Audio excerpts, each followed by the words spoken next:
बिस्मिल्लाहिर्रहमानिर्रहीम। अस्सलाम वालेकुम। प्रोग्राम एक्सपर्ट्स में मैं आपको खुशामदीद कहूँगी। नाज़रीन, चौधरी परवेज़ इलाही की सियासी मुश्किलात कम नहीं हो रही। वो गुज़श्ता काफ़ी अरसे से जेल में हैं।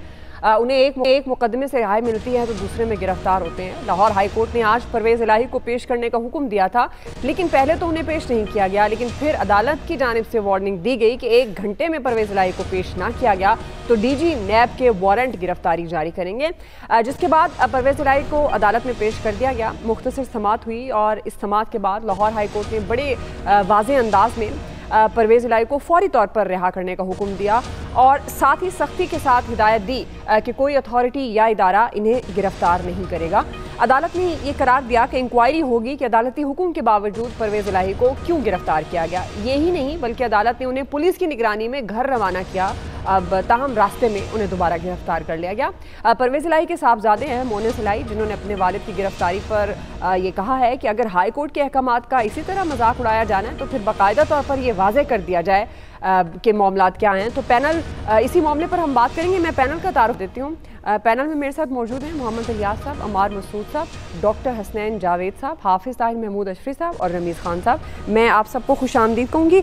इलियास साहब, मैं आपसे आगाज़ करूँगी, चूँकि आपने कवर किया इस सारे जब ये समाअत हुई और अदालत ने हुक्म दिया परवेज़ इलाही साहब की रिहाई का और उसके बाद फिर गिरफ्तारी, आप वहाँ पर मौजूद थे। एक तो बताइएगा क्या रिमार्क्स थे वहाँ पर इस तमाम तर समाअत के दौरान और किस तरह से फिर दोबारा उनकी गिरफ्तारी पेश आई? देखिए, समाअत कल से ही अदालत में जारी थी, जिसमें यही कहा जा रहा था, जस्टिस शाहिद करीम की जानिब से कहा जा रहा था कि चौधरी परवेज़ इलाही को अदालत में पेश करें, क्योंकि वो नैब की जुडिशल कस्टडी में थे और नैब की कस्टडी में उनका जुडिशल रिमांड हो रहा था और तीसरी मरतबा नैब ने लिया था जो कि कल ख़त्म होना था। तो उन्हें अदालत में कहा कि पेश करें, तो कल भी पेश नहीं किया गया, 3 मरतबा कहा गया। तो आज भी उन्होंने कहा था कि अटॉर्नी जनरल ने कहा था कि जी जो नैब के प्रोसिक्यूटर्स थे कह रहे थे 10 बजे पेश कर देंगे, लेकिन नहीं पेश किया। फिर उन्होंने 11:10 पर फिर अदालत ने कहा कि आप पेश करें आज 12:15 बजे तक हर हालत में, वरना नैब के जो DG हैं पंजाब के, उनके ख़िलाफ़ एक वो जारी कर देंगे, उनकी गिरफ्तारी के नोटिस जारी कर देंगे। तो इस पर जो है कि उनको फिर मीटिंग हुई, उन्होंने 11:50 पर जब पेश किया तो फिर 10 मिनट की जो समाअत हुई, जो इन पर किक बैक्स के इल्ज़ामात थे और जुडिशल रिमांड के बारे में, तो उन्होंने फिर अदालत ने कहा कि जी इनको रिहा कर दें। तो फिर उस पर जो था कि जो एक पहले समाअत इनकी पहले से जो जारी थी, जिसमें यह कहा गया था कि इन पर जो खुफिया मुकदमात हैं उनमें मज़ीद गिरफ़्तार ना किया जाए। तो इसमें बाहर ज़ाहिर डबल 2 रुकनी बेंच ने समाअत की। फिर उसके बाद कहा कि जो सिंगल रुकनी बेंच है कि किसी केस में उनको गिरफ्तार ना किया जाए। तो जाहिर है उसके मुताबिक चौधरी परवेज़ इलाही साहब को खदशात थे कि जी उनको फिर दोबारा गिरफ्तार कर लिया जाएगा। तो इस पर उन्होंने अदालत में कहा कि जी जब तक उनके वो नहीं आते, तहरीरी जो आता फ़ैसला नहीं आता, तो वो उस वक्त तक अदालत से नहीं जाएंगे। फिर अदालत से ये कहा गया कि जी उन्हें गिरफ़्तार ना करें, जिस पर अदालत ने पुलिस अफसरान पर मुश्तमिल उनको 2 पुलिस अफसरान DIG ऑपरेशन और DIG इन्वेस्टिगेशन से कहा कि उनको बाहिफाजत घर तक छोड़ के आएँ। तो वो जब वो घर छोड़ने के लिए रवाना हुए उधर से तहरीरी फ़ैसला लेके, तो जब FC कॉलेज के अंडर पास के पास पहुँचे तो उधर ज़ाहिर है ताक़ुब में बैठी हुई थी उनकी टीम इस्लामाबाद पुलिस, और उन्होंने देखते आओ ना ताओ जिस तरह देखें उनको गिरफ़्तार करने के लिए कोशिश की। पुलिस की गाड़ियों को रोक के, एक गाड़ी आई थी उसमें 4 पुलिस एहलकार थे, जो गाड़ी को रोका और उन्होंने चौधरी परवेज़ इलाही को जिस तरह अंदर से निकाला और उनको बाजू हाथ से पकड़ के और ले गए और उनके सामने ही गाड़ी से। इलियास, ये क्या वाक़या हुआ? पुलिस एहलकार और नैब एहलकार के दरमियान कोई हाथापाई हुई? बिल्कुल जी, इस तरह क्या मामला हुआ? जी उधर जब हुआ कि उन्होंने कहा कि नैब उनको नहीं रिहा करे फौरी तौर पर, तो उस वक़्त उनको जब नैब के जो अफसरान थे जो पहले कह रहे थे बख्तरबंद गाड़ियाँ चाहिए, ये चाहिए, काम सी वैन में लेके आए थे चौधरी परवेज़ इलाही को, तो उधर जब वो बैठे तो जब उन्होंने कह दिया रिहा कर दिया, तो वो उस वक्त जो से नैब की जो टीम थी तो वो उधर से भागने लगी, तो उससे पुलिस एहलकारों ने उनको रोकने की कोशिश की। इस दौरान उनमें तल्ख कलामी और हाथोपाई हुई, जिस पर नैब की जो टीम थी उसने दौड़ लगा दी लाहौर हाई कोर्ट से और फिर वो उधर से भाग गए। ये वाक़या हुआ। उसके बाद ना नैब की टीम तो चली गई, फिर एंटी करप्शन और FIE की टीमें इधर आके घूमती रहीं लाहौर हाई कोर्ट में, क्योंकि उन्होंने चौधरी परवेज़ इलाही को गिरफ्तार गिरफ्तार करना था, तो इसलिए जो कोर्ट की जानिब से जो था कि इनको किसी केस में गिरफ्तार ना किया जाए। लेकिन जो अगले जो उनकी जानिब से, पुलिस की जानिब से भी यही किया गया कि उन्होंने फेडरल से यानी वफाक से जो पुलिस मंगवाई और उनको गिरफ्तार किया 3 MPO के तहत, ताकि उनको कोई जो अदालत के अहकामात हैं उसके मुताबिक उनको पंजाब पुलिस नहीं गिरफ्तार करी, बल्कि वफाकी पुलिस जवाब ये बना लिया और बना के टेक्निकली यही इस तरह आपस में सारा दिन यही खींचातानी चलती रही और फिर एंड में जो है कि पुलिस इस तरह करके उनको ले गई और बड़े ड्रामाई अंदाज में, जिस तरह FC कॉलेज के पुल के पास जैसे प्लान है, गाड़ियां रुकी और रुके निकल गए। ठीक है लियाज़ साहब, आपने बड़ी ज़ाहिर है आपने इसको कवर किया और आपने ये तफसील बताई। मैं अमार मसूद साहब आपकी तरफ आऊँगी। आपके ख्याल में अदालती अहकामात के बावजूद जब अदालत ने वाज़ेह तौर पर कह दिया और उसके बाद फिर ये रिहाई क्यों नहीं मिली परवेज़ इलाही साहब को, और साथ ही अमार मसूद साहब इस तरह तो इदारों पर आम आदमी का एतबार नहीं उठ जाएगा कि अदालतें कुछ कह रही हैं, इदारे वाज़ेह तौर पर या तो वो मामला सामने रखें, बग़ैर वाज़ेह तौर पर कोई चीज़ सामने रखे, इस तरह तो आम आदमी बिल्कुल भी इदारों पर एतमाद नहीं करेगा। अमार मसूद साहब, आपकी बात बिल्कुल दुरुस्त है। इदारों का जो एहतराम है वो मजबूर होता है, लेकिन अगर आप ये समझ रही हैं कि ये ऐसा पहली दफा हुआ है या ऐसी हौलनाक मिसाल पहली दफा कायम हुई है, तो ये बिल्कुल गलत बात है। 2018 से पहले, उसके बाद से लेकर आज तक हम यही ढींगा मुश्ती, लड़ाई मार कुटाई, अदालतों का रोल, पुलिस का रोल, खुफिया इदारों का रोल देख रहे हैं। हनीफ अब्बासी की गिरफ्तारी, आपको याद है कि रात के 12 बजे अदालत को आके वहां पर हनीफ अब्बासी को उठा कर ले गए थे। तो ये बहुत ही गलत हो रहा है। किसी भी सियासी फर्द को इस तरह नहीं करना चाहिए, अदालतों का एहतराम करना चाहिए। लेकिन यहाँ पर 2 बातें हैं जो सियासी, ये तो इसका कानूनी नुक्ता है, और इसकी सियासी नुक्ता वो ये है कि जो तसव्वुर दिया जा रहा है मुस्तकबिल का एक हीरो बनाने के लिए कि परवेज इलाही साहब को पे दबाव डाला जा रहा है कि वो इमरान खान का साथ छोड़ दें, लेकिन परवेज इलाही साहब पर मान नहीं रहे। परवेज इलाही साहब की अहलिया और साहबजादे भी उनके साथ इस बयानिए में खड़े हुए हैं। देखिए किस कदर अलमिये की बात है कि वो जो जमात जिसके इमरान खान साहब लीडर थे, उसके परवेज खटक साहब, तमाम दस्ते रास जो हैं, Fawad Chaudhry, Asad Umar, you name anyone, वो सारे के साथ छोड़ गए। एक वो शख्स जिसे वो पंजाब का डाकू कहा करते थे, बड़ी गलीज जुबान में उस शख्स के बारे में गुफ्तगू किया करते थे, उस शख्स का एक पर्सोना डेवलप किया जा रहा है। मुझे नहीं लगता कि इस बात में बहुत ज्यादा हकीकत है। 2 थ्योरीज सामने आ रही हैं, लेकिन वो थ्योरीज ही हैं, खबर की शक्ल नहीं है। पहली बात तो ये है कि परवेज इलाही साहब ने जो कुछ अरसा जब वो वजीर आला रहे, उस दौरान में मोनस इलाही ने कुछ ऐसे हाथ मारे कि वो बचाना उनके लिए बहुत जरूरी है।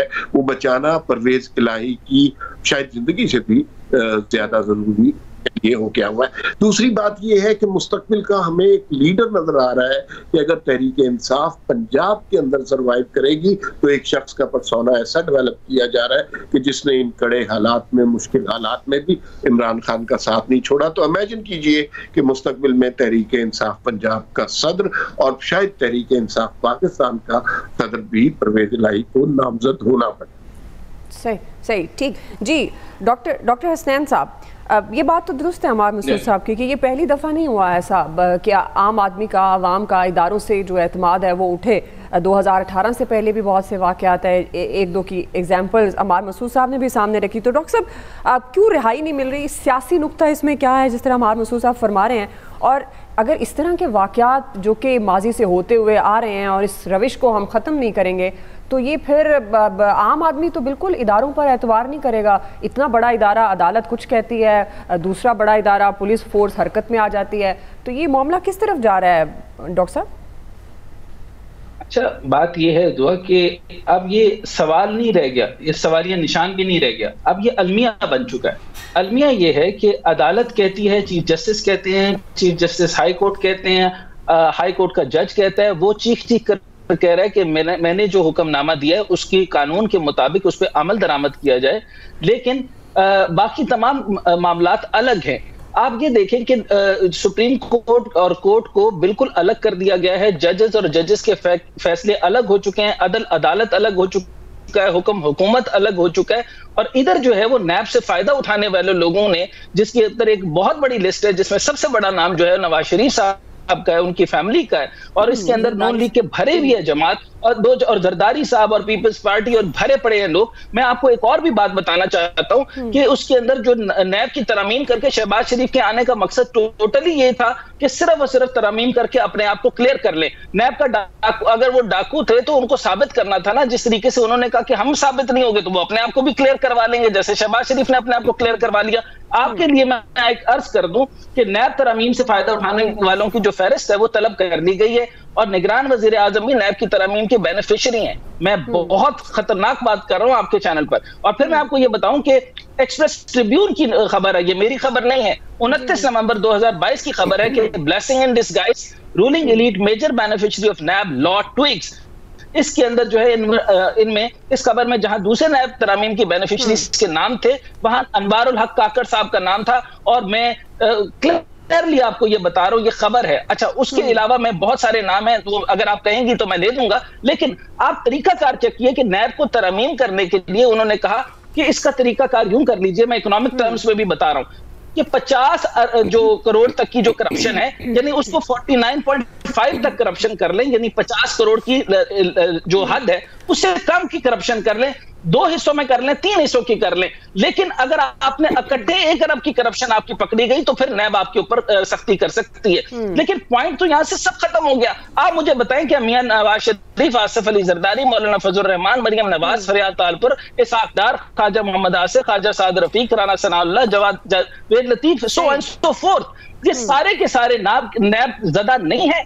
अगर ये नैब ज़दा नहीं है और इन्होंने अपने नैब के केसेस क्लियर नहीं करवाए, और ये अगर वजीर आजम बन सकते हैं और नवाज शरीफ आने के लिए तैयार हो सकते हैं, जो भगौड़े हैं, और भगौड़े होने के बाद अगर वो तशरीफ ला सकते हैं, तो परवेज इलाही को, जिसके ऊपर अभी कोई केस साबित नहीं है, उसको किस बुनियाद के ऊपर आप जो है वो बार बार जेल में बंद कर। बिल्कुल आपकी बात सही है डॉक्टर साहब, लेकिन मेरा यहाँ पर एक पॉइंट है जो कि मैंने अपने सवाल में भी यही पुट किया। मेरा पॉइंट ये है कि यही अगर नैब ने पकड़ा जब पाकिस्तान तहरीक इंसाफ का दौर था, नून लीग के रहनुमा, सीनियर रहनुमा, पाकिस्तान पीपल्स पार्टी, लेकिन उन पर साबित कुछ नहीं हुआ। क्यों? फिर ये तासुर हमारे यहाँ क्यों पैदा हुआ कि नैब जैसा इदारा जो एहतसाब करता है, और इसका मतलब ये है कि इस सिस्टम को क्लीन करने के लिए ऐसे इदारे बनाए जाते हैं, लेकिन अनफॉर्चुनेटली यही तासुर कि ये सियासी इंतकाम आप इसमें देख लें, उससे पहले थोड़ा सा पीछे माजी में चले जाएं, तो ये जो वजह है, ये लोग तो नैब ज़दा भी हो सकते हैं, सारे जो फवाइद हैं वो इन्हीं की तरफ जाते हैं, लेकिन एक आम आदमी के लिए भी तो एक सवालिया निशान है ना कि जब वो इदारों की तरफ देखेगा तो वो फिर कहाँ से इंसाफ तलब करेगा। बहरहाल आगे बढ़ते हैं। हाफिज ताहिर साहब, आप मुझे सुन पा रहे हैं? हाफिज ताहिर साहब, ये आपके नॉलेज में होगा, परवेज इलाही साहब की रिहाई और उसके बाद फिर गिरफ्तारी अदालत के वाज़ेह अहकामात के बावजूद क्यों नहीं मिली? सियासी नुक्ता नज़र से अगर बात करें तो क्या वजूहात हो सकती हैं हाफिज ताहिर साहब? बिस्मिल्लाहिर्रहमानिर्रहीम, नहमदुहु व नुसल्ली व नुसल्लिमु अला रसूलिहिल करीम। देखिए, गुजारिश ये है कि ये तो बड़ा वाज़ेह है कि सारी सूरत हाल सबके सामने है, और इस पे हम कहें कि किसी को पता नहीं है कि क्यों दोबारा। जी हाफिज साहब, जी हाफिज साहब, मैं आपकी तरफ दोबारा आती हूँ, कोई इशू है? रमीज साहब, यही सवाल आपसे। देखिए, मसला ये है कि अब हमें तो एक चीज़ कंसिस्टेंटली नज़र आ गई है कि अदालतों के फैसले जो कि अपनी मर्ज़ी के मुताबिक नहीं होते उनको नहीं माना जाता, starting from 90 days elections to this. और ये तो बहुत पर्टिकुलर और बड़े प्रिसाइज ऑर्डर्स थे कि अभी उनकी दोबारा री अरेस्ट की किसी भी गुंजाइश को कानून के अंदर उसके अंदर निकाल दिया गया, जब ये कहा गया कि उनको घर तक पहुँचाना है। लेकिन दरमियान में अरेस्ट करना, और अरेस्ट भी इस्लामाबाद पुलिस की तरफ से करना, एक चीज़ तो बहरहाल वाज़ेह करता है कि जो पहले इंप्रेशन पंजाब और पंजाब हुकूमत जो केयर टेकर सेटअप है इसके अंदर था कि जनाब ये किसी की बी टीम है, अब मेरा ख्याल यही इंप्रेशन जो है वो सेंट्रल जो फेडरल गवर्नमेंट की टीम है, केयर टेकर सेटअप वहाँ पे है, उनके हवाले से होगा। क्योंकि देखिए, मेंटेनेंस ऑर्डर जो पब्लिक मेंटेनेंस ऑर्डर्स है, ये एमपीओ, और दूसरा हमारा जो कॉन्स्टिट्यूशन आर्टिकल 10 वो एक चीज़ बहुत वाज़ेह करता है कि जब तक कोई एक इंसान इंटेग्रिटी, सिक्योरिटी और लॉ एंड ऑर्डर को खतरा नहीं दरपेश होता, तब तक उसकी अरेस्ट या डिटेंशन किसी सूरत इस तरह के कानून के तहत नहीं हो सकती। लेकिन बहरहाल हुई। अब इसके अलावा बात यह है कि जो बात डॉक्टर साहब ने की रिगार्डिंग नैब लॉज, उसके हवाले से मैं कुछ कहना चाहूंगा। खाली नैब लॉज के अंदर ये अमेंडमेंट जो है वो ठीक है कि इससे पहले भी कोर्ट ने मंगवाई थी लिस्ट, और वो लिस्ट और उसके बेनिफिशियरी जो है सिर्फ 500 मिलियन तक महदूद नहीं है।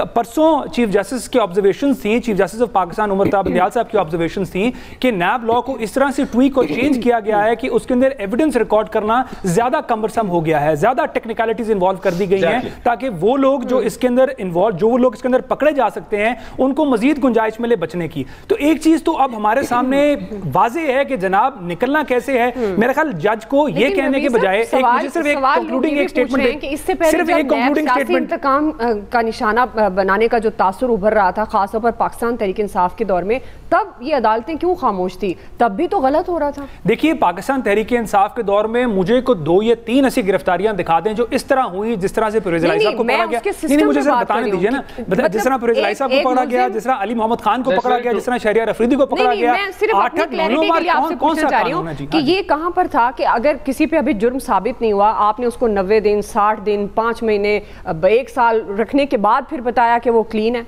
देखिए बात यह है कि कानून जब बात कर रहे हैं कानून की, कानून में अगर आपको प्रोविजन ले आते हैं जो चैलेंज नहीं है तो फिर वो फील्ड में रहती है। अब नैब लॉज इस तरह की प्रोविजन देते थे, वो गलत या ठीक था वो बिल्कुल एक डिफरेंट डिबेट है, लेकिन नैब लॉज के पास ये प्रोविजन थी, नैब ने उसको एक्सप्लॉइट किया, गलत किया या ठीक किया ये एक बिल्कुल मुख्तलिफ डिबेट है। लेकिन जहां हमने नैब की बात की, नैब यूटिलिटी की बात की, वहां एक और चीज को ज़हन में रखिएगा कि नैब खाली गलत नहीं है, FIA भी गलत है, एंटी करप्शन भी गलत है, पुलिस भी गलत है और जुडिशरी भी गलत है। तो इसका ये मतलब कतई तौर पर नहीं है कि हम इदारों को बंद कर देंगे।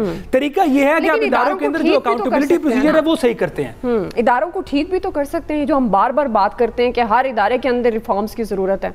देखिए इदारों को ठीक करने के लिए आपको ऐसे लोग पार्लियामान में लाने पड़ेंगे जिनका फोकस पार्लियामेंट्री एक्सरसाइज यानी कि लेजिस्लेटिव वर्क पे होगा। जब आपका टोटल फोकस डेवलपमेंट फंड पे होगा, जिसका हमें बताया गया है कि डेवलपमेंट फंड का फायदा ये है कि 1 करोड़ रुपया लाओ तो 10 करोड़ रुपया जेब चिपाओ, क्योंकि आगे आपने इलेक्शन लड़ना है। तो फिर कतई तौर पर ऐसे लोगों से उम्मीद ना करें, वो भी तो पूरा करना है ना। नहीं फिर खर्चा पूरा फिर कर रहे हैं ना, फिर मैं और आप बिजली की सूरत में खर्चा दे रहे हैं, मैं और आप पेट्रोल के अंदर वो खर्चा दे रहे हैं। पाकिस्तानी एक आम पाकिस्तानी को तो फ्रैंकली उन्होंने बैंक डिफॉल्ट कर दिया है, पाकिस्तानी हुकूमत को ऑन पेपर्स बचा लिया, लेकिन बंदा डिफॉल्ट पाकिस्तान का हो गया। मैं आती हूँ अमार साहब, आपसे भी कमेंट लूंगी, डॉक्टर साहब आपसे भी, लेकिन उससे पहले हाफिज ताहिर साहब अपनी बात मुकम्मल कर लें प्लीज। हाफिज ताहिर साहब अपनी बात मुकम्मल कीजिएगा। मैं अब ये सुन रहा हूँ, बात ये है कि मैंने कई बार अपने इस प्रोग्राम में कहा कि हमारी सियासी क़यादत ने कुछ नहीं सीखा। ये जब इक़्तिदार से बाहर होते हैं उस वक्त कहते हैं जमहूरियत, आइन, कानून, सुलह, फलां, और जब इक़्तिदार में आते हैं फिर बिल्कुल सब कुछ भूल जाते हैं। अभी बात हो रही थी जो परवेज इलाही साहब के साथ बिल्कुल नाजायज नहीं होना चाहिए, लेकिन राना सनाउल्लाह के ऊपर जो डाली गई थी हीरवन वो जायज थी। आसन इकबाल को पकड़ के जो आपने डाले रखा वो जायज था। आप देखिए जो चीजें, ये मैं किसी एक जमात की बात नहीं कर रहा, मैं ये गुजारिश कर रहा हूँ कि उस वक्त भी हम गुजारिश करते थे। मैं वो शख्स था जिसने इमरान खान साहब को जाके कहा था कि राना सनाउल्लाह पे कोई इल्जाम आ सकता है, कत्ल डाल देते, डकैती डाल देते। हीरवन उस पे आपने, ये बिल्कुल गलत एक इल्जाम था। आसन इकबाल, मैं वालदा की तरबियत जानता हूँ कि आसन इकबाल करप्शन कर ही नहीं सकता, करना भी चाहे, हालांकि मेरी उनसे कभी कोई इतना ना ताल्लुक है ना कुछ है, लेकिन ये सारा कुछ हुआ।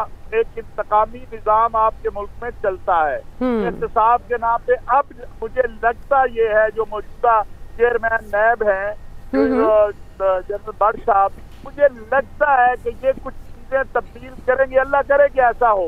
लेकिन बाजी में हमने देख लिया। और जहाँ तक मुकदमात की बात है, या आज जो चीफ जस्टिस साहब कह रहे हैं, मैं समझता हूँ, मैंने उस दिन भी कहा था कि अगर ये तरमीम ना लाई जाती, शहबाज शरीफ साहब इतनी जल्दी ना करते कि सुबह शाम उनके केस जो हैं, उनके बच्चों के केस जो हैं, तो ये बेहतर होता, आराम से भी ये काम हो सकता था। लेकिन बिल्कुल उन्होंने तो मौके से फायदा उठाया। हाँ, वो उससे शुबहात बड़े हैं। अल्लाह करे कि इस मुल्क में कोई जेन्युइन एहतसाब करने वाला आए। ये कौम अब उस नहज पे आ गई है जहाँ ये दुआएं कर रही है। मैं यहाँ सऊदी अरब में हूँ, हरम में लोग कह रहे हैं कि अल्लाह करे कोई आए। किसी को, मैं आपको हल्फन कहता हूँ, आप सर्वे करवाएं। ना लोगों को जमहूरियत से कोई लेना देना है, ना आइन से। लोग रोटी नहीं है लोगों के घरों। बिल्कुल, अब तो रोटी की जंग है। लोगों के पास जहेज नहीं है। लॉ एंड ऑर्डर की सूरत ये है कि आप बाहर निकल नहीं सकते हैं। तो इन हालात में लोग किसी दुआ गो हैं कि अल्लाह किसी ऐसे को भेजे जो एहतसाब करे। ये लालीपाप कभी आइन का दे देते हैं, कभी जमहूरियत का, कभी अदालत से, कभी पार्लियामान। सब बेतौकीर होके चौक में, सही कह चौक में खड़े हैं बेतौकीर होके, न किसी अदालत का कोई वकार रह गया, न पार्लिमान का रह गया। आयन तो गरीब रखा इसलिए है कि मुझे जब कोई मफाद है तो आयन है, जब मेरा मफाद नहीं है तो आयन कैसी तैसी। बिल्कुल ऐसे ही अपनी मफादात के लिए कवानीन भी बदले जाते हैं, आइन का भी इस्तेमाल उसी वक्त होता है। मतलब जो एक आम आदमी है जिसके लिए ये जिसका वोट लेकर और बड़े वादे करके दावे करके जाकर बैठते हैं ना पार्लियामेंट में, उसी को भूल जाते हैं, उसी को अपने मफादात के लिए उसको भी इस्तेमाल करते हैं, उसको कोई फायदा नहीं देते। अमार मसूद साहब कमेंट कर दीजिएगा, फिर मुझे भी मौका दीजिएगा। जी मैं दूंगी। मैं ये जो डिबेट है इसमें ताहिर अशरफी साहब बातें की, उनमें से बहुत सी बातों से इत्तफाक भी किया जा सकता है, लेकिन ये जो डिबेट हम करते रहे कि मुख्तलिफ पॉलिटिकल पार्टीज ने या नैब ने के रोल के हवाले से, तो मैं बजाय किसी पार्टिसिपेंट के गुफ्तगू का जवाब दूं, एक जनरल सी कमेंट जरूर ऐड करना चाहता था। बाइश साहब से मिला जब वो नैब हिरासत में थे, उस वक्त भी उन्होंने इस बात का कहा कि हालांकि वो नैब की वजह से हिरासत में थे और फिर मौका आना था कि इस स्टेज पे वो इंतकाम ले सकते थे, तो उन्होंने कहा इस तरह नहीं करना चाहिए, कोई मुल्क इस तरह नहीं चल सकता गिरफ्तारियां कर कर। और मैं इतना अरसा पाकिस्तानी पॉलिटिक्स को स्टडी करने के बाद इस नुक्ते पे पहुंचा हूं, जब तक इस समाज में नैब जैसे इदारे जो एक डिक्टेटर की यादगार है वो रहेंगे, ना पाकिस्तान की इकोनॉमी तरक्की कर सकती है, ना बिजनेसमैन बिजनेस तवज्जो के साथ कर सकता है। तरामीम की बात है तो अगर आप उन्हें गौर से पढ़ें, उसमें जो तरामीम है उसका इमरान खान साहब को ज्यादा फायदा हुआ है। अब गिरफ्तारी की और ट्रायल वो सब कुछ इमरान खान साहब को फायदा हुआ है। एक नुक्ते को पकड़ के ये मत समझे कि नैब तरामीम से किसी ने कोई फायदा हासिल किया है माजी की जमातों ने।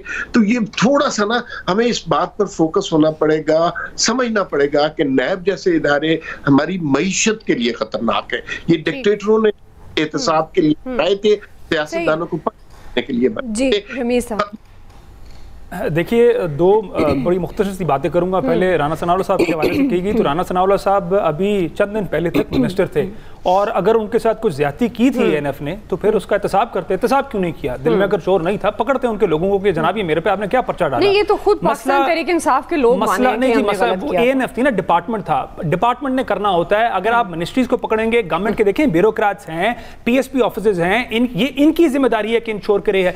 मेरे और पॉलिटिशियन के दरमियान एक बफर जोन जो है वो ब्यूरोक्रेट है। अगर पॉलिटिशियन की हर उल्टी सीधी बात को अप्लाई ब्यूरोक्रेट करने बैठ जाएगा तो पाकिस्तान का आज वही हाल होगा जो है, क्योंकि ब्यूरोक्रेसी को इसीलिए इम्यूनिटी दी गई है कि जनाब आपने कानून और इनकी बातें वो अप्लाई करनी है जो कानून पे की नापतोल पे पूरा उतरती हैं। दूसरी बात ये जो कहते हैं कि सारे के सारे पॉलिटिशियन शरीफ हैं, बिल्कुल शरीफ है। यहां पे रेडीबान बेईमान है, मैं बेईमान हूं, वो हर पाकिस्तानी बेईमान है जिस बेचारे से रोटी उसकी पूरी नहीं हो रही है, और हर वो पॉलिटिशियन शरीफ है जो इस वक्त जो है साइकिलों पे आए थे और उस वक्त गाड़ियों और बंगलों पे पहुंच गए हैं। आखिरी बात ये जो अमेंडमेंट की गई जनाब, तो इस वक्त इमरान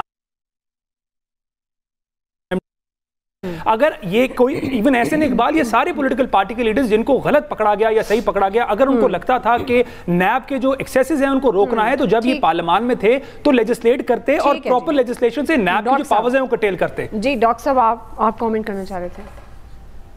जी वो अब यूं ही है कि इनके जो कमेंट से मुझे पता चल रहा है वो चाहते हैं कि एहतसाब का निज़ाम ही खत्म हो जाए, अकाउंटेबिलिटी खत्म हो जाए। इसी तरीके से जो है वो सदर को भी मुफ्त बिजली मिले, साबिक सदर को भी मुफ्त बिजली मिले, वजीर आजम को मिले, सुप्रीम कोर्ट के जजेस को, हाई कोर्ट के जजेस को, रिटायर जजेस के बेवाओं को भी 800 यूनिट के करीब बिजली मिले, लेकिन मेरे गरीब को ना मिले।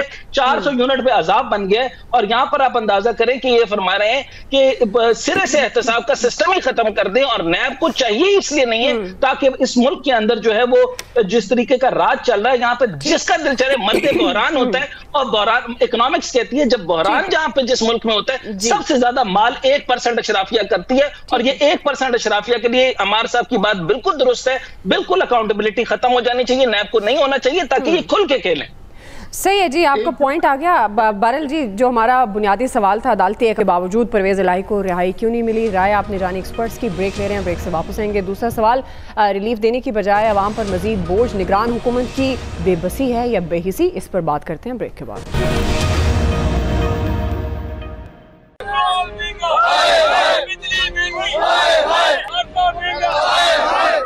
शदीद डिप्रेशन है, टेंशन है, फ्रस्ट्रेशन है और लोगों के चेहरे दर्द पड़ गए हैं।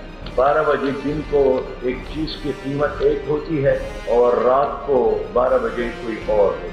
इस महंगाई के दौर में हर बंदा परेशान है सर। मेरा ख्याल है कि गवर्नमेंट को इसके बारे में सोचना चाहिए। महंगाई है, ये आवाम का, हुकूमत का नजर नहीं आता। आवाम के ऊपर बम से बम गिराई जा रही है। मुश्किल हो रहा है पाकिस्तान में दिन ब दिन लोगों का सरवाइव करना। आटा चीनी पेट्रोल की वजह से महंगा हो गया, गरीब बंदा किधर जाए। नाज़रीन, अवाम महंगाई से सताई हुई है, भरपूर एहतजाज भी कर रही है, लेकिन हुकूमत अवाम को रिलीफ देने की बजाय मजीद बोझ डाल रही है। कल पेट्रोल की कीमत में इजाफा कर दिया गया और यूँ पाकिस्तान की तारीख में पहली बार पेट्रोल की कीमत 305 रुपये 36 पैसे फ़ी लीटर हो गई है। LPG की कीमत में भी 39 रुपये फ़ी किलो इजाफा कर दिया गया है। चीनी का बहरान अपनी जगह सर उठा रहा है और मुमकिन तौर पर चीनी की कीमत 200 रुपये फ़ी किलो तक जा सकती है। टैक्सेस की भरमार से बिजली की फ़ी यूनिट कीमत पहले ही 60 रुपये तक पहुँच चुकी है, बल्कि उसे तजावुज़ कर चुकी है। फ्यूल एडजस्टमेंट की बदले मज़ीद इजाफा भी मुतवक्किल है। दूसरी तरफ अगर नाज़रीन हुकूमती रवैया देखें तो उसमें या तो हमें IMF मुआहदों की वजह से बेबसी नज़र आती है या फिर ऐसे बयान सुनने को मिलते हैं जिनमें बेहिसी झलकती है। कल निगरान प्राइम मिनिस्टर ने सीनियर सहाफ़ियों से मुलाकात की है और कहा कि बिजली के बिलों के हवाले से हमने अवाम का एहतजाज देखा है। इस मसले पर एहतजाज को बढ़ा चढ़ा कर पेश किया जा रहा है। उनके इस बयान पर खूब तनकीद भी हो रही है। ऐसे में जहाँ ये सवाल उठ रहे हैं कि मुल्क मौशी बहरान से कैसे निकलेगा, वहीं हुकूमती रवैयों को भी आवाम के जख्मों पर नमक छिड़कने के मुतरादिफ करार दिया जा रहा है। डॉक्टर साहब, मैं आपसे आगाज़ कर रही हूँ, रिलीफ देने की बजाय आवाम पर मजीद बोझ डाला गया। पेट्रोल की मद में पहले आवाम बिजली और ओवर बिलिंग के लिए सरापा एहतजाज थी और अब जो है वो पेट्रोल की कीमत भी बढ़ा दी गई। तो डॉक्टर साहब, ये जो प्राइम मिनिस्टर साहब ने बात की ख़ास तौर पर कि इस कदर महंगाई नहीं है या इस कदर मामला ख़राब नहीं है जो हमें सड़कों पर एहतजाज की सूरत में नज़र आ रहा है, अब आपके ख्याल में ये निगरान हुकूमत की बेबसी है कि प्राइम मिनिस्टर साहब ये कहने पर मजबूर हुए, या ये बेहिसी है हुक्मरानों की, क्योंकि आवाम ने तो उन्हीं से सवाल करना है बजाय इसके कि वो उनके जख्मों पर मरहम रखते, वो तो नमक छिड़क रहे हैं ऐसे बयान देकर, ऐसी बात करके। डॉक्टर साहब देखें, हिटलर, चर्चिल, स्टालिन ये सब भी डिक्टेटर थे, लेकिन जब तक अवाम इनको ना चाहे और अवाम के दिल में जगह ना हो तो अवाम इनको रहने नहीं देती। तो ये याद रखें कि जिस तरीके से इनका बिहेवियर है कि ये लॉ एंड ऑर्डर की सिचुएशन नहीं है। मुल्क में बिजली का मसला खराब जरूर है, पेट्रोल का मसला खराब जरूर है,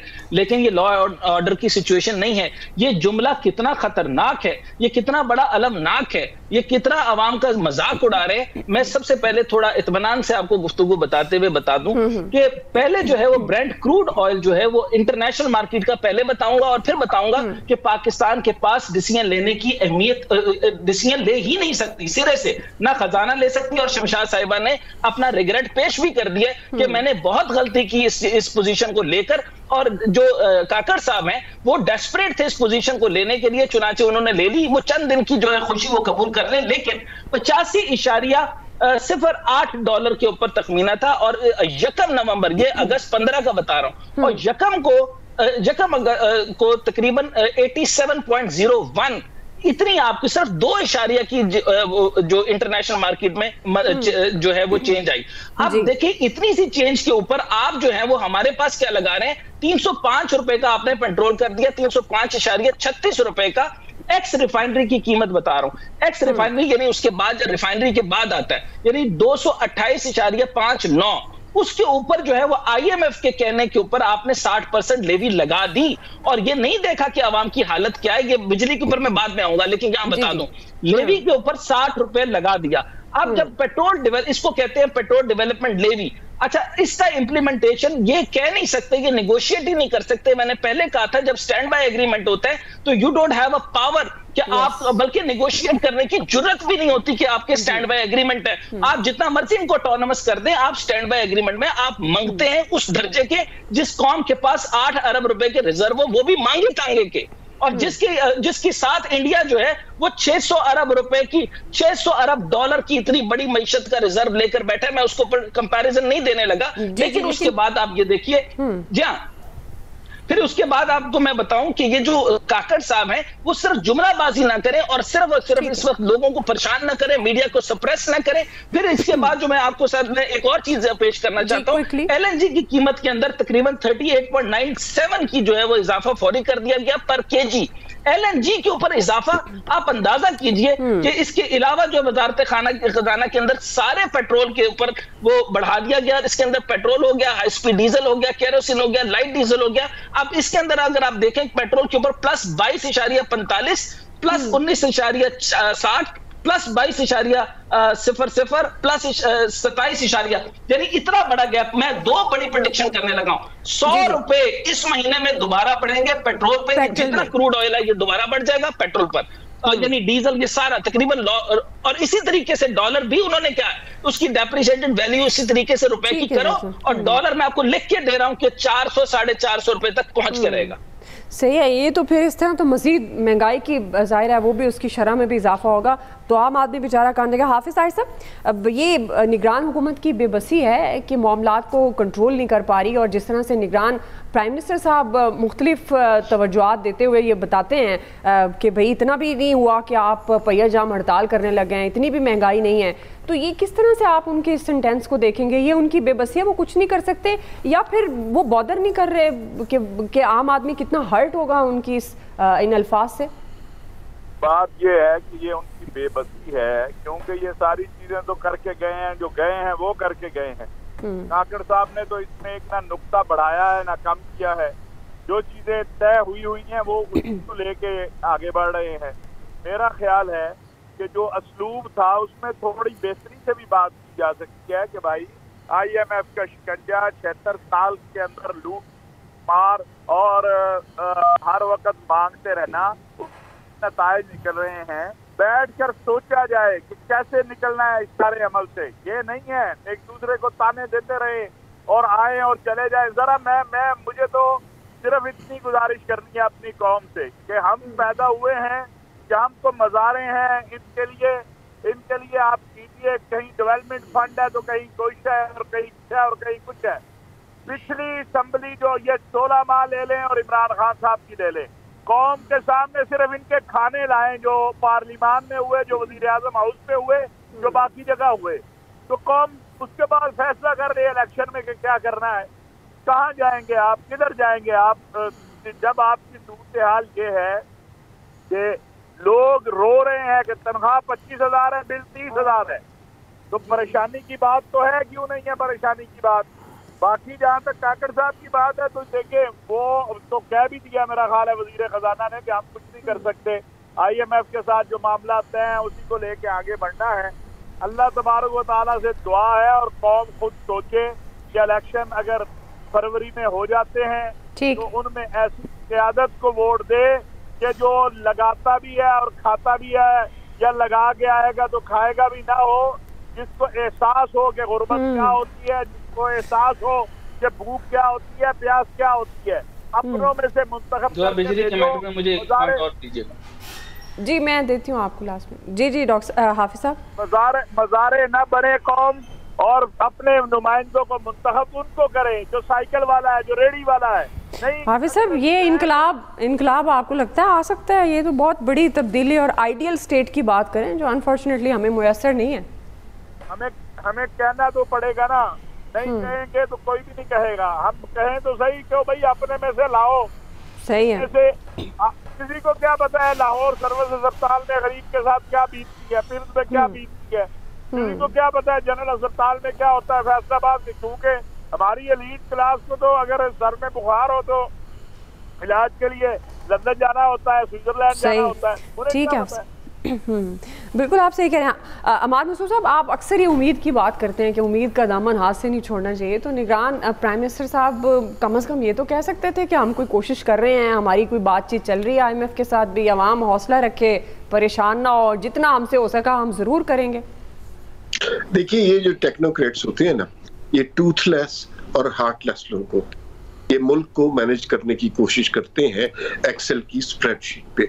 यहाँ पे लोगों ने ज्यादा एहतजाज कर दिया, कुछ बिलियन इधर से डाल के इधर डाल दीजिए, उधर से किसी और चीज की कीमत बढ़ा दीजिए। मुल्क इस तरह नहीं चलते।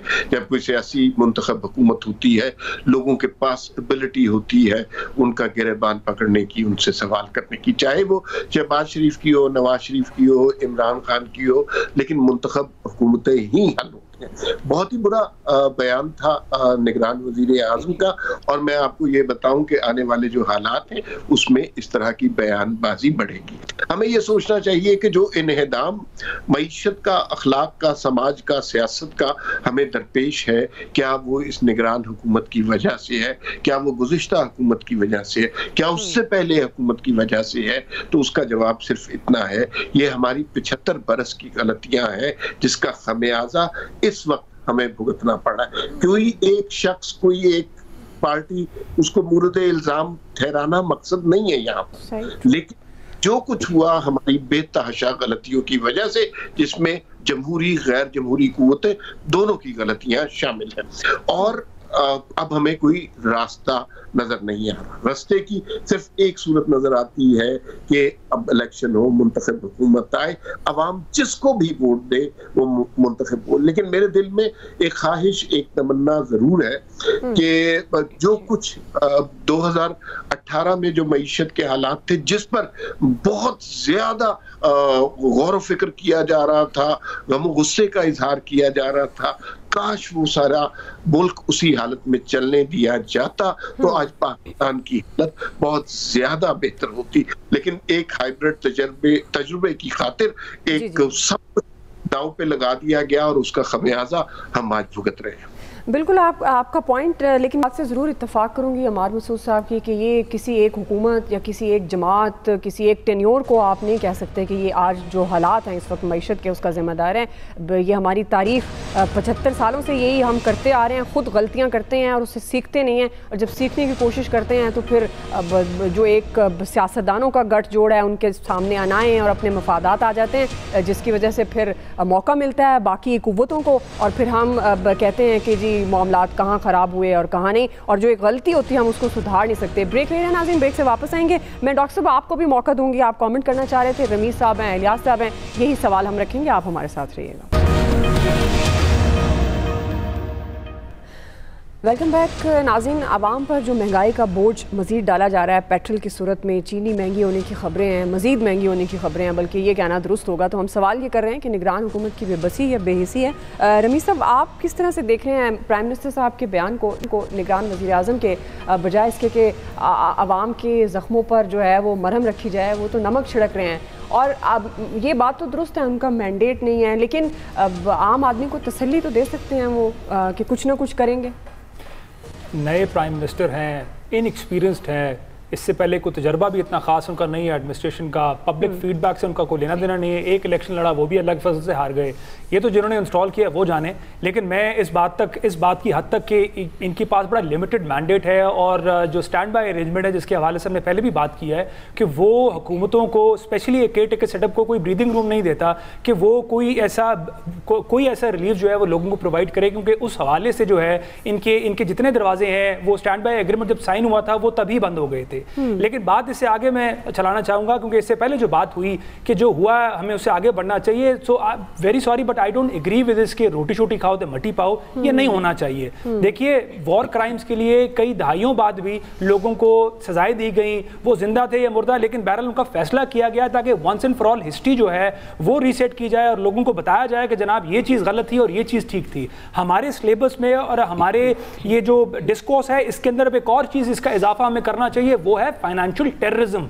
ये हमारे साथ जो पिछले कई 1990s ऑनवर्ड, उससे पहले जो 1980s ऑनवर्ड जो किया गया, दैट वाज फाइनेंशियल टेररिज्म, और उसका हमें बहरहाल किसी न किसी को इल्जाम ठहराना है, क्योंकि वजह यह है कि जब तक आप ये डिटर्मिन नहीं करेंगे कि गलती का आगाज कहां से हुआ और बदतदरीज इसमें इन्वॉल्व कौन था, तब तक आप अपनी डायरेक्शन को रीसेट करके किसी सही जानिब, किसी सही सिमत आगे नहीं बढ़ सकते।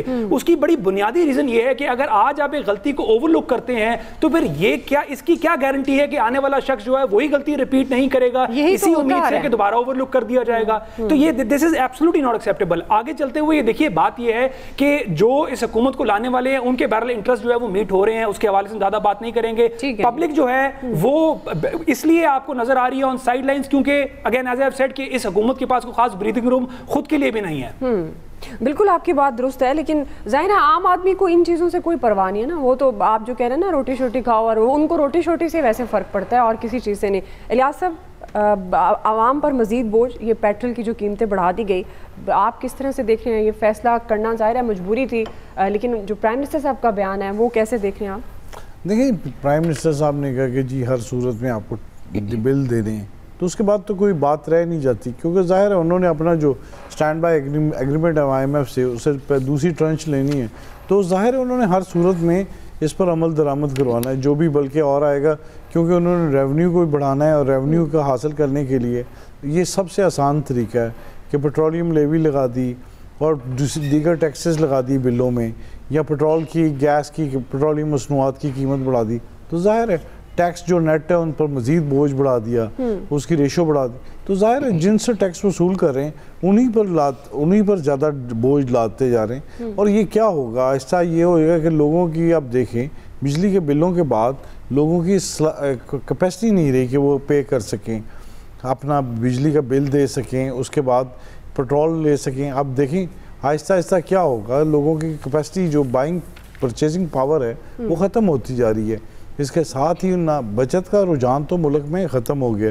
अब जी बंदे की तनख्वाह 25 बच्चे लोग क्या कर रहे हैं कि अपने जितने भी हैं हेल्पिंग हैंड, जो बच्चे पढ़ते थे अब वो पढ़ेंगे नहीं, काम करेंगे, तो घर को पूरा चलाने के लिए सारे घर को काम करना पड़ेगा, तब जाके खर्चात पूरे होंगे। ऐसी सूरत हाल में गवर्नमेंट जो रिलीफ देना चाहिए, गवर्नमेंट को चाहिए किसी न किसी सूरत में इन लोगों को रिलीफ दें, खाने पीने की चीज़ों को दे दें। अगर बिजली में दे सकते हैं तो ज़रूर देना चाहिए, क्योंकि अगर नहीं देंगे तो क्या होगा, आपकी इकॉनमी श्रिंक होगी, आपकी इकॉनमी का साइज़ कम हो जाएगा, तो फिर जाहिर है लोगों की आमदन कम होगी, गुर्बत की शरह बढ़ेगी। आप देखिए इसकी जो इम्पैक्ट जो आएंगे अल्टीमेटली बहुत ज़्यादा इसके इम्पैक्ट आएंगे। गुर्बत की जो शरह है 40-45% है और मज़ीद बढ़ जाएगी। आप देखिएगा इसके फिर रिजल्ट जो आएंगे, जो देखेंगे इकोनॉमिस्ट वगैरह, वो इसकी जो कैलकुलेशंस होंगी वो देखने वाली होंगी, काफ़ी खौफनाक होंगी जो सूरत हाल है। लेकिन IMF को इनसे सरोकार नहीं, वो अगरचे वैसे लफ्ज़ बोलते हमदर्दी के, लेकिन वो ये देख लेंगे बेनज़ीर इनकम सपोर्ट प्रोग्राम से भी ये पूरा नहीं होगा।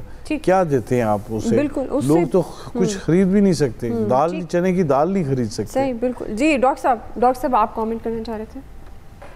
आपने किताब पढ़ी है confession of an economic hitman? उसके अंदर जो इकोनॉमिक हिटमैन आते हैं वो मुल्क को तबाह कैसे करते हैं, बर्बाद कैसे करते हैं, इंस्टॉल कैसे होते हैं। इस मुल्क के अंदर कोई भी मईशतदान इस टाइम पर इंस्टॉल नहीं हो सकता था सवाए इसहाक डार के। क्या इसहाक डार जो है वो 90 की दहाई से लेकर जो है वो आर्टिफिशियल डॉलर को कंट्रोल करने में नहीं लगे हुए थे?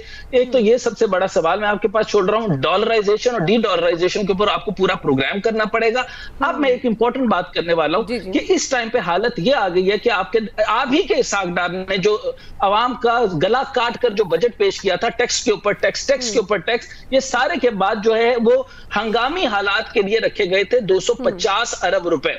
अब 250 अरब रुपए के लिए मिन्नत और समाजत की जा रही है, इसको कहते हैं तरला इकोनॉमी। सो इसके ऊपर जो है वो तरला किया जा रहा है IMF का कि आप इजाजत दें तो हम इसके ऊपर ये कर लें। उन्होंने कहा कि अगर आप ये करेंगे तो करेंगे क्या? उन्होंने कहा हम 400 यूनिट वालों को रिलीफ देने की कोशिश करेंगे, यानी जो इजाफी टैक्सेशन लगाई गई है वो नहीं, चार्जेस लगाए वो नहीं, जो बाकी जनरल टैक्सेस और ये सारे 19 किस्म के टैक्सेस लगाए उसकी बात ही नहीं की। उन्होंने कहा सिर्फ 400 यूनिट वालों को देंगे और वो भी सिर्फ 2 महीने के लिए आपके लिए पुर होंगे। यानी अंदाजा कर लें, जब आप इस कंडीशन में आ जाते हैं तो आपके मुल्क की मईशत और गवर्नेंस आपके हाथ से निकल जाती है। ठीक है डॉक्टर साहब, ये बस वक्त खत्म हो गया जी। आप सबका बहुत आज के एक्सपर्ट से इतना ही। नाज़रीन फीडबैक दीजिएगा, ख्याल रखिएगा।